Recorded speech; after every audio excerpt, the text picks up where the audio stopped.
बिस्मिल्लाहिर रहमानिर रहीम Lecture-5 chemistry first paper Chapter-04 chemical change रासायनिक परिवर्तन Dhaka board 2017 একটু সিকিউ নিয়ে আমরা আজকে আলোচনা করব। কি বলা আছে দেখো, অ্যামোনিয়ার শিল্প উৎপাদন বিক্রিয়াটি নিম্নরূপ, অর্থাৎ একটা বিক্রিয়া দেওয়া আছে যেটা হচ্ছে অ্যামোনিয়া উৎপাদন করা হয় শিল্পে বিভিন্ন ফ্যাক্টরিতে। সেটা হলো কি, একদিকে আছে নাইট্রোজেন আর একদিকে আছে হাইড্রোজেন, 3 মোল হাইড্রোজেন 1 মোল নাইট্রোজেনের সাথে গ্যাসিয়াস স্টেজ আছে, বিক্রিয়া করে 2 মোল অ্যামোনিয়া গ্যাস তৈরি করে এবং ডেলএসের মান ঋণাত্মক। ডেলএসের মান ঋণাত্মক মানে হলো বিক্রিয়াটি হচ্ছে তাপ উৎপাদী। আচ্ছা, প্রথম কোশ্চেনটা আমরা যদি দেখি, প্রথম কোশ্চেনে কি বলতেছে, পিএইচ এর সংজ্ঞা লেখো। তো প্রথমে আসলে আমরা পিএইচ এর আমরা দুটো সংজ্ঞা দেব, এই দুটো সংজ্ঞা যার যেটা ভালো লাগবে সে সেটা দিবা। আচ্ছা, প্রথমে আসলে পিএইচ এর সংজ্ঞা লিখলে আমরা প্রথমে বলবো কোনো দ্রবণের হাইড্রোজেন আয়ন অর্থাৎ H+ এর মোলার ঘনমাত্রার ঋণাত্মক লগারিদমকে ওই দ্রবণের পিএইচ বলে। গাণিতিকভাবে আমরা লিখতে পারি পিএইচ সমান -log H+। আচ্ছা, এখন কথা হলো এখানে মোলার ঘনমাত্রা কাকে বলে? তাপমাত্রায় 1 লিটার দ্রবণে কোনো পদার্থের যত মোল দ্রবীভূত থাকে তাকে ওই দ্রবণের মোলারিটি বা মোলার ঘনমাত্রা বলে। তাহলে মনে করো এটা হচ্ছে একটা, এখানে পানি আছে আর আছে কি H2SO4। এখন H2SO4 এর আণবিক ভর হচ্ছে 98 গ্রাম। তো 98 গ্রাম H2SO4 যদি এই দ্রবণে দেওয়া হয়, এটা হচ্ছে 1 লিটারের একটা দ্রবণ, তাহলে এটার আমরা 98 গ্রাম 1 মোল H2SO4 দেওয়াতে এখন H2SO4 এর এখানে মোলার ঘনমাত্রা হবে 1 m। জাস্ট একইভাবে এখানে বলা হচ্ছে H+ এর মোলার ঘনমাত্রা, তার মানে H+ এর মোলে যতটুকু অর্থাৎ 1 মোল বা যত মোল দ্রবীভূত থাকুক না কেন সেই মোলটাকে আমরা বলবো মোলার ঘনমাত্রা। আচ্ছা, অর্থাৎ H+ এর যত মোল কোনো একটা দ্রবণে দ্রবীভূত থাকবে সেইটাই হচ্ছে মোলার ঘনমাত্রা। তো ওই মোলার ঘনমাত্রা ঋণাত্মক লগারিদমকে আমরা ওই দ্রবণের পিএইচ বলবো। গাণিতিকভাবে আমরা লিখতে পারি -log H+। অথবা আমরা তো আরেকটা ডেফিনেশন আমরা যদি দেখি, কোনো দ্রবণের গ্রাম আয়ন পার লিটারে প্রকাশিত হাইড্রোজেন আয়নের গাঢ়ত্বের ঋণাত্মক 10 ভিত্তিক লগারিদমের মানকে পিএইচ বলে। একই কথা এখানে দেখো, তো গাণিতিকভাবে পিএইচ -log এখানে 10, আসলে এখানে কিন্তু 10 থাকে সেটা দেখাই নাই, কিন্তু এখন এখানে ডেফিনেশনের সংজ্ঞায় 10 দিয়েছে, তাই আমরা লিখলাম -log 10 H+ বা পিএইচ log 10 লিখে এখানে মাইনাসটা উঠাইতে হলে আমি জাস্ট H+কে নিচে লিখলেও চলবে। এটা হচ্ছে আমাদের ডেফিনেশন পিএইচ এর। আমরা চলো নেক্সট কোশ্চেন, অর্থাৎ আমরা গ নম্বর কোশ্চেনটা যদি দেখি, উদ্দীপক বিক্রিয়ার কেপি নির্ণয় করো। তো আমাদের বিক্রিয়াটা কি ছিল, আমরা প্রথমে লিখে নিই। বিক্রিয়াটি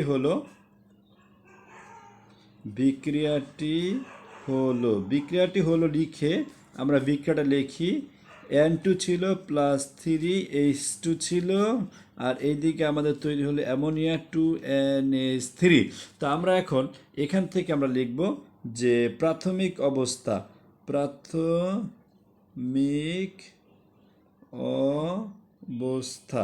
আর এটা হচ্ছে সাম্যাবস্থা। দেখো, প্রাথমিক অবস্থায় আমরা একবার লিখে দিই, প্রাথমিক অবস্থায় মোল সংখ্যা, আর এখানে সাম্যাবস্থায় মোল সংখ্যা। দেখো এখানে 1 মোল আছে, আমরা এখানে লিখবো 1, এখানে আছে 3 মোল আমরা লিখবো 3, আর এখানে আছে 2 আমরা লিখি 2 মোল। এখন আমরা মনে করি যে সাধারণত আলফা মোল এখান থেকে ভেঙে যাবে, আলফা মোল ভেঙে অ্যামোনিয়া তৈরি করবে। তো প্রথমে আমরা সাম্যাবস্থায় 1 থেকে -আলফা করি।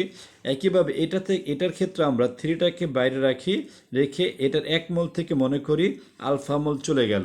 তাহলে এখানে তাহলে কি উৎপন্ন হবে, যেহেতু 1 মোল থেকে আলফা মোল বিয়োজিত হয়ে গেছে, তার মানে অ্যামোনিয়া হয়ে যাবে 2 আলফা মোল। আচ্ছা, এখন আমাদের যেটা করতে হবে, এই দুটোর মিলে অর্থাৎ সাম্যাবস্থা 3টার মোট মোল সংখ্যা বের করতে হবে। আমরা লিখব সাম্যাবস্থায় মোট মোল সংখ্যা,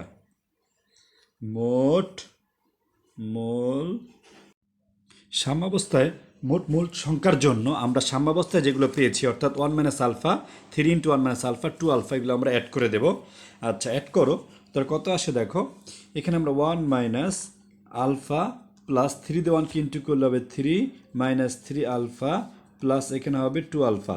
তাহলে আমরা এখানে কত পাচ্ছি 1 + 3 মানে হলো 4, 4 মাইনাস, আর এখানে আলফা একটা মাইনাসের, এখানে আছে 3টা, তাহলে হবে -4 আলফা, এখানে আছে +2 আলফা। তাহলে টোটাল 4, এখানে -4 আলফা থেকে +2 আলফা বাদ দিলে থাকবে হলো -2 আলফা। আচ্ছা, এখন আমরা একে একে প্রত্যেকটার আংশিক চাপ বের করব। তার আগে আমরা ধরি মোট চাপ সমান পি। এখন আমরা লিখব অতএব N2 এর, প্রথমে আসে নাইট্রোজেনের আংশিক চাপটা বের করি। আংশিক চাপ, এক্ষেত্রে আমরা PN2 দিয়ে টোটাল যে মূল সংখ্যা সেটা নিচে লিখব 4 - 2 আলফা, আর নাইট্রোজেনের যতটুকু রয়েছে মূল সংখ্যা সেটা হচ্ছে 1 - আলফা, সেটা আমরা লিখে দেবো 1 - আলফা ইন্টু টোটাল চাপ পি। এরপর আমরা হাইড্রোজেনেরটা বের করব। হাইড্রোজেনের আংশিক চাপ PH2, এখানে আমরা 4 - 2 আলফা লিখব, এখানে টোটাল চাপ পি লিখব, আর হাইড্রোজেনেরটা পেয়েছিলাম আমরা 3 × 1 - আলফা, লিখে দিই 3 × 1 - আলফা। এরপর আমরা লিখব অ্যামোনিয়ার NH3 এর আংশিক চাপ PNH3, যেটা আমরা নিচে 4 - 2 আলফা টোটাল মূল সংখ্যা এবং ইন্টু পি মোট চাপ, আর উপরে আমরা অ্যামোনিয়ার যে মূল সংখ্যা পেয়েছিলাম সেটা ছিল কত 2 আলফা, সেটা আমরা উপরে লিখে দিই 2 আলফা। আচ্ছা, এখানে দেখো একটুখানি আমরা কমন নিতে পারি। উপরে দেখো 2 আলফা, নিচে 4 আর 2 থেকে আমরা 2 কমন নেই, কমন মানে ভাগ দেয়া, 2 দিয়ে 4কে কমন দিলে থাকে 2, সেটা লিখে দাও। আচ্ছা, তারপরে আমরা আবার বলতেছি 2 আলফা, নিচে 4 এবং 2 কমন নাও, 2 কমন নিলে কত থাকে এখানে থাকে হলো 2 দিয়ে 4কে ডিভাইড করে তাহলে 2 থাকে, আবার এখানে প্লাস মাইনাস, এই 2 দিয়ে 2 আলফাকে ডিভাইড করলে থাকে 2 কাটলে থাকে শুধু আলফা, আর এখানে যে পাশে পি আছে সেই পিটা আমরা উপরে বসিয়ে দেই। তাহলে দেখ এখানে 2 কাটা যায়, থাকে কি তাহলে এখানে থাকে হলো উপরে থাকে আলফা পি, নিচে থাকে 2 - আলফা। আচ্ছা, মোটামুটি আমাদের প্রত্যেকটার আমরা আংশিক চাপ বের করে ফেলেছি। এখন আমরা এখন কেপির মানটা বের করি। চলো, কেপি ইজ ইকুয়াল টু, আমরা আমাদের যে রিয়াকশনটা ছিল সেই রিয়াকশন অনুযায়ী আমরা করব। সেটা হলো আমরা উৎপাদ যেটা সেটা আমরা লিখব উপরে, অর্থাৎ PNH3, আর পাশে 2 আছে, 2টা আমরা উপরে দেব, আর নিচে আমাদের কি আছে PN2, যেহেতু এটা 1 উপরে, অর্থাৎ মূল সংখ্যা হচ্ছে 1, তো আমরা জাস্ট খালি ওখানে 1 লিখে দেবো, বা না লিখলেও চলবে, ইনটু আমরা পরে লিখব PH2।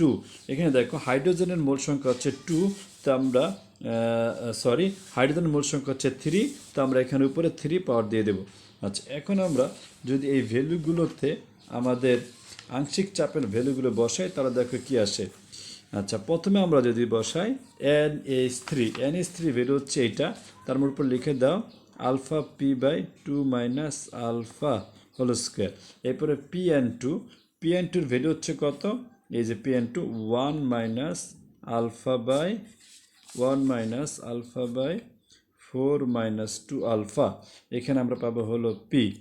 এরপরে পাশে আমরা ইনটু দিয়ে এই PH2 ভ্যালু বসাও। PH2 ভ্যালু হচ্ছে 3 1 - আলফা, নিচে আসতেছে 4 - 2 আলফা। এটাকে আমরা যদি সেকেন্ড ব্র্যাকেটের ভিতরে রাখি তাহলে আমরা পেয়ে যাব, এখানটা পি আছে, পিটা বসাও, এই পি দিলাম ইনটু আকারে ভেতরে পি, তাহলে আমরা এখানে পাচ্ছি হলো, এখানে দেখো কিউব আছে, কিউবটা লিখে দেই। আচ্ছা, ভিতরে একটা পি আছে সেটা আমরা লিখলাম। এখন আমরা যদি আরেকটু সামনের দিকে যাই সলিউশনের দিকে, তাহলে কি আসে দেখো, আমরা এটাকে যদি করি তাহলে আমাদের করতে হবে উপরে দেখো alpha square p square by এটার জন্য, আর নিচে 2 - আলফা হোল স্কোয়ার। একইভাবে আমরা যদি নিচেরটার দিকে দেখি, নিচে দেখলে কি হবে, নিচে আমাদের এখানে 1 - আলফা, আমরা লিখি 1 - আলফা 4 - 2 আলফা। আচ্ছা, এখন এখানে একটা পি আছে, পিটির উপরে লিখে দিলাম। এখানে দেখো 3 3 × 3 = 27, আমরা 27 দেই, আর এখানে 1 - আলফা কিউব দেই, সাথে দেখো একটা পি আছে তো পি কিউবটা দিয়ে দেই, আর নিচে আছে কত 4 - 2 আলফা, এখানে আমরা কিউব দিয়ে দিই। আচ্ছা দেখো এখন একটাকে যদি আমরা সলিউশন করি আর একটু সামনের দিকে, তাহলে alpha square p square by 2 - alpha whole square. তাহলে এখন এখানে দেখো 1 - আলফা 1 - আলফা কটা 4টা, তার উপরে লিখে দিই 1 - alpha to the power 4। P আছে কয়টা 4টা, পি টু দি পাওয়ার 4। আর এখানে দেখো 27, সেখানে সামনে লিখে দাও। নিচে দেখো 4 - 2 আলফা, এখানে 3টা, এখানে আছে একটা, তার আমরা হলো 4টা। এখন দেখো আমরা নিচের দিকে নিচের ইকুয়েশন উপরে যাচ্ছে, তাই দেখো 27 1 - আলফা টু দি পাওয়ার 4 উপরে পি টু দি পাওয়ার 4। এখানে আমরা 2 কমন নিয়ে নিই। 2 কমন নিয়ে থাকে কত, এখানে থেকে 4 দিয়ে 4 আর 2 থেকে 2 কমন নিয়ে থাকে 2 দিয়ে 4কে ডিভাইড করে থাকে 2। আর এখানে মাইনাস আমরা 2 কাটলে থাকবে হলো আলফা, আর উপরে থাকবে হলো আমাদের টোটাল সেকেন্ড ব্র্যাকেট দিয়ে 4 দিবা। আচ্ছা উপরে যেটা থাকে সেটা alpha square p square by 2 - alpha whole square. এখন আমরা যদি এইটাকে আরেকটু সামনের দিকে যাই, দেখো কি আসে। তো এইটাকে আমরা এখন কোনাকুনি গুণ করে উল্টা একটু পরে উল্টাই। দেখো উপরে থাকে আলফা স্কোয়ার পি স্কোয়ার, নিচে থাকে 2 - আলফা হলো স্কোয়ার উপরের নিচে যেটা। আচ্ছা নিচে দেখো কত থাকে, নিচে এখানে দেখো 2 এর উপরে 4 আছে, তা 2 এর উপরে 4 মানে হলো 16। তাহলে আর নিচে থাকতেছে 2 - আলফা টু দি পাওয়ার 4, আমরা আলাদা করে ফেললাম। 2টাকে বাইরে আনলে 2 এর উপরে 4 থাকলে 2 টু দি পাওয়ার 4 মানে হলো 16। আর উপরে থাকতেছে কত 27 1 - আলফা টু দি পাওয়ার 4 আর পি টু দি পাওয়ার 4। আচ্ছা এখন এইটাকে যদি আমরা উল্টে দেই কোনাকুনি, মানে যেহেতু ডিভাইড আছে, আমরা জাস্ট উপরেরটা আগে লিখবো 1 - আলফা স্কোয়ার, এরপর আমরা এটাকে উল্টে দিব। উল্টাইলে উপরে থাকবে কত 16 2 - আলফা টু দি পাওয়ার 4, আর নিচে থাকবে কত 27 1 - আলফা টু দি পাওয়ার 4, আর এখানে হবে পি টু দি পাওয়ার 4। দেখো এখানে আমাদের যেটা হবে উপরে দেখো এই পি স্কোয়ার থেকে এই পি স্কোয়ার কাটা থাকবে 2টা পি স্কোয়ার। তার আগে দেখো উপরে আলফা স্কোয়ার 16টাকে সামনে লিখি, আর এখানে দেখো 2 - আলফা 2টা আছে, এখানে 4টা, তাহলে 2টা চলে যাবে, থাকবে 2 - আলফা স্কোয়ার। আর নিচের দিকে এটা বাদ হয়ে গেল, এখানে থাকবে 27। এখানে দেখো পি স্কোয়ার আছে 2টা, এখানে 4টা, 2টা চলে গেলে থাকে শুধু 2টা পি স্কোয়ার। আর এখানে যা আছে তাই আমরা লিখে দিতে পারি 1 - আলফা টু দি পাওয়ার 4। তাহলে মোটামুটি যদি আমরা এতটুকু করি তাহলে আমাদের অ্যান্সার হয়ে যাবে। আশা করি বুঝেছ। আমরা যদি এখন ঘোড়ার গ নাম্বার কোশ্চেনটা দেখি, দেখো এখানে কি বলতেছে উদ্দীপক বিক্রিয়া হতে সর্বোচ্চ উৎপাদন পাওয়ার শর্তসমূহ বিশ্লেষণ করো। প্রথমে আমরা লিখব উদ্দীপকের বিক্রিয়াটি হলো N2 3S2 2NH3 ΔS ঋণাত্মক। আচ্ছা এখানে ΔS এর মান ঋণাত্মক হওয়ায় এটি একটি তাপ উৎপাদী বিক্রিয়া। নিচে বিক্রিয়াটি হতে সর্বোচ্চ পরিমাণ অ্যামোনিয়া উৎপাদন পাওয়ার শর্তসমূহ আলোচনা করা হলো। এভাবে আমরা লিখে দেব। লেখার পর প্রথমে আমরা বলবো তাপমাত্রার প্রভাব। আচ্ছা তাপমাত্রার প্রভাবের ক্ষেত্রে আমরা বলবো যে বিক্রিয়াটি তাপ উৎপাদী হওয়ায় তাপমাত্রা হ্রাস করলে লাসাতিলের নীতি অনুসারে সাম্যাবস্থার ডান দিকে সরে যাবে। আমরা জানি যে এটা হচ্ছে তাপ উৎপাদী বিক্রিয়া, তার মানে এখানে তাপ উৎপন্ন হচ্ছে। এখন ওরা অটোমেটিকলি বিক্রিয়া করে তাপ তৈরি করতেছে। এখন আমি যদি এখানে তাপ দেই তাহলে অটোমেটিকলি তাপ দিলে কি হবে, ও কিন্তু যেহেতু তাপ উৎপাদী, তাপ দিলে কিন্তু আর ও কি করবে না, তাপ দিলে কিন্তু আর সেটা নিতে পারবে না, কারণ অলরেডি তাপ আসেই, সো নিজে তাপ তৈরি করতেছে। আবার যে আমি বাইরে থেকে তাপ দেই তাহলে ওই অতিরিক্ত তাপ বাইরে থেকে আসার কারণে ও কি করবে, বিক্রিয়ার গতিটা কমায় দেবে। কারণ যেহেতু বাইরে থেকে তাপ দিতেছে, অর্থাৎ সে নিজেই তাপ তৈরি করতেছে, আর নিজের তাপ রাখার মতো জায়গা নাই, আর সেখানে বাইরে থেকে আরও তাপ দিলে ওই তাপ আর নিজের তাপ মিলে এক্সট্রা তাপ তৈরি হবে। এই জন্য ও বিক্রিয়ার গতিটা কমায় দিবে, তখন অটোমেটিক অ্যামোনিয়া কি করবে, এই দিকে আসবে। কিন্তু আমি যদি বিক্রিয়াটা কি করি, হ্রাস করে দিই, তাপমাত্রা হ্রাস করলে কি হবে, অটোমেটিক এখান থেকে তাপ কমে যাবে। যখন তাপ কমে যাবে তখন ও আগে যে তাপ উৎপন্ন করতো ও বলতো যে ও অটোমেটিকলি বুঝতে পারতেছে যে এখন আমাকে তাপ কমায় ফেলছে, তার মানে আরও তাপ তৈরি করতে হবে। তখন আরও তাপ তৈরি করার জন্য নাইট্রোজেন এবং হাইড্রোজেন বিক্রিয়া করে তারা যেই তাপটা কমানো হয়েছে সেই তাপটা আবার বাড়িয়ে দিয়ে অ্যামোনিয়ার উৎপাদনটা বাড়িয়ে দেবে। তো আমরা সেটাই লিখছি যে অনুসারে সাম্যাবস্থা ডান দিকে সরে যাবে, অর্থাৎ নাইট্রোজেন এবং হাইড্রোজেন বিক্রিয়া করে অ্যামোনিয়ার উৎপাদন বৃদ্ধি করবে। তবে খুব উচ্চ নয় এবং খুব নিম্ন নয় এমন অত্যানুকূল তাপমাত্রা, যেমন ধরো 450 ডিগ্রি থেকে 500 ডিগ্রি সেলসিয়াস তাপমাত্রায় বিক্রিয়াটিকে পরিচালনা করা হয়। দেন আমরা নেক্সট যেটা দেখবো সেটা চাপের প্রভাব। আমরা দেখতেছি এখানে চাপের প্রভাব আছে কেন, কারণ হলো বিক্রিয়াটির উৎপাদে দেখো 2 মোল আর বিক্রিয়কে আছে 4 মোল, তা 4 মোল থেকে 2 মোল হয়, অর্থাৎ বিক্রিয়াটি সংকুচিত হয়ে যায়। তার মানে বলবো আমরা অ্যামোনিয়া উৎপাদনের বিক্রিয়াটিতে বিক্রিয়ক উৎপাদের অণুর সংখ্যা অসমান হওয়ায় এর সাম্যাবস্থা বাহ্যিক চাপ দ্বারা প্রভাবিত হবে। তাই চাপ বাড়ালে লাসাতেলের নীতি অনুসারে চাপ বাড়ানোর প্রভাব প্রশমনের জন্য বিক্রিয়ার সম্মুখ পথে কম আয়তনের দিকে অর্থাৎ বাম দিক থেকে ডান দিকে স্থানান্তরিত হয়ে যেহেতু এই পাশে 2 মোল আছে অর্থাৎ 2টা অণু আছে অ্যামোনিয়ার, আর এই পাশে টোটাল হচ্ছে 4, সুতরাং বেশি আয়তন থেকে অটোমেটিক কম আয়তনের দিকে কী হবে, চাপ দিলে চলে যাবে, অর্থাৎ বিক্রিয়াটির সম্মুখে কম আয়তনের দিকে অর্থাৎ বাম দিক থেকে ডান দিকে স্থানান্তরিত হয়ে কী তৈরি করবে, অ্যামোনিয়ার উৎপাদন বৃদ্ধি করবে। আচ্ছা, দেন আমরা যদি বলি প্রভাবকের প্রভাব বিক্রিয়ার বেগ দ্রুত বাড়িয়ে দেয় এবং বিক্রিয়াটিকে খুব দ্রুত সাম্যের অবস্থানে নিয়ে আসে। প্রভাবকের কাজ হলো নিজেরা বিক্রিয়া কিছুই করবে না, জাস্ট খালি বিক্রিয়ার অর্থাৎ নিজের রাসায়নিকভাবে কোনো চেঞ্জ হবে না, কিন্তু বিক্রিয়ার গতিকে কি করবে, দ্রুত করবে। এজন্য এখানে আমরা কি করতে পারি, অ্যামোনিয়া উৎপাদনের ক্ষেত্রে এমন একটা উপযুক্ত প্রভাবক ব্যবহার করতে পারি যাতে করে অ্যামোনিয়ার উৎপাদন বৃদ্ধি পায়। তা আমরা লিখব, সুতরাং উপযুক্ত চাপে 550 ডিগ্রি সেলসিয়াস তাপমাত্রায় 550 ডিগ্রি সেলসিয়াস তাপমাত্রায় প্রভাবকের উপস্থিতি বিক্রিয়ার বেগ উপস্থিতিতে বিক্রিয়ার বেগ বৃদ্ধি করে এবং অ্যামোনিয়ার উৎপাদন বৃদ্ধি পায়। ঘনমাত্রার প্রভাব লাসাতেলিয়ারের নীতি অনুযায়ী বিক্রিয়ক পদার্থগুলোর ঘনমাত্রা বাড়ালে আমরা যদি কি করি, লাসাতেল নীতি অনুসারে যেহেতু অ্যামোনিয়া উৎপাদনের নাইট্রোজেন এবং হাইড্রোজেন কি করতেছে, বিক্রিয়া অংশগ্রহণ করতেছে, তো অটোমেটিকলি প্রাথমিক অবস্থায় নাইট্রোজেন এবং হাইড্রোজেনের পরিমাণ বেশি থাকে, তো অটোমেটিক আস্তে আস্তে নাইট্রোজেন এবং হাইড্রোজেনের পরিমাণ কমতে থাকে, অ্যামোনিয়ার পরিমাণ বাড়তে থাকে। তাহলে আমাদের যেহেতু ওর পরিমাণ দুইটা নাইট্রোজেন হাইড্রোজেনের পরিমাণ কমে যাচ্ছে, আমরা যদি নাইট্রোজেন এবং হাইড্রোজেনের পরিমাণ বাড়ায় দেই ঘনমাত্রা, তাহলে অটোমেটিকলি ওদের বিক্রিয়া আবার গতি প্রাপ্ত হবে, অর্থাৎ বিক্রিয়া দ্রুত গতিতে হবে।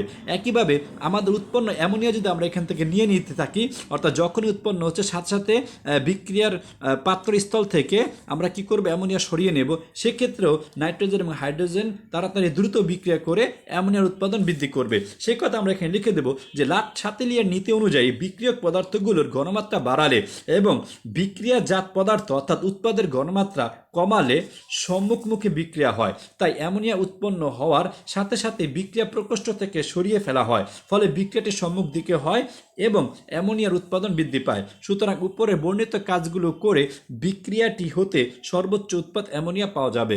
আশা করি বুঝেছ, মোটামুটি এতটুকু লিখলে আশা করা যায় যে 4 মার্ক পাওয়া যাবে। Thank you.